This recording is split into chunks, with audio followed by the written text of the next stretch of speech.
Today, we're diving into a quiet revolution that's happening right under our noses, inside our power grid.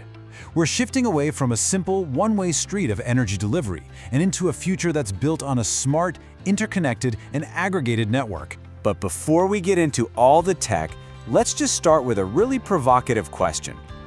For almost all of us, an electricity bill is just a cost, an expense we have to pay every month.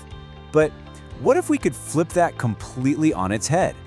What if your building's energy use, if you managed it intelligently, could actually start making you money?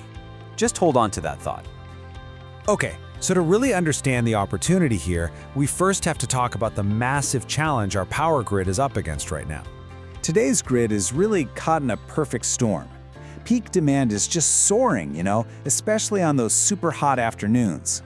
Our infrastructure is, let's be honest, getting old, and it's incredibly expensive to upgrade. And while we're adding more renewables like solar and wind, which is great, their power supply can be a bit unstable, adding a whole new layer of unpredictability. All of this creates what the industry calls grid bottlenecks, where the system literally struggles to deliver the power we all need. All this pressure makes one thing absolutely crystal clear.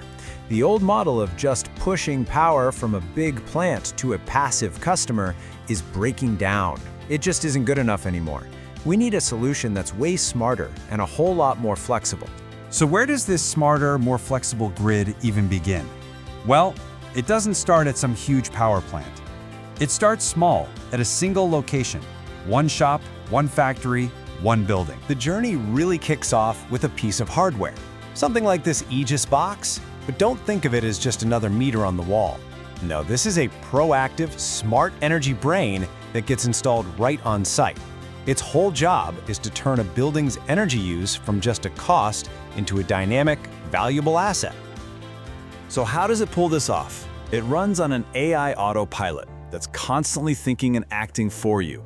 First, it forecasts. It predicts the building's energy needs and what the prices on the market are going to be. Next, it optimizes. It figures out the absolute best strategy to cut costs without messing with your operations. And finally, it executes. It automatically manages your energy, your storage, everything to squeeze out the maximum possible value 24/7, all on its own. And the impact here is not small. We're talking about a big deal. Real-world case studies show that this kind of smart management can slash a building's peak energy use by around 20%. And that's not some fantasy number. For a factory, that's a huge cut in their demand charges. For the grid, that's 20% less strain during those critical peak moments. It's a real, tangible result that means real savings and new revenue. Now, a 20% savings at one single site is pretty impressive, but this is where the real revolution starts. This is when we zoom out from that one single point on the map and start connecting them into a massive, powerful network.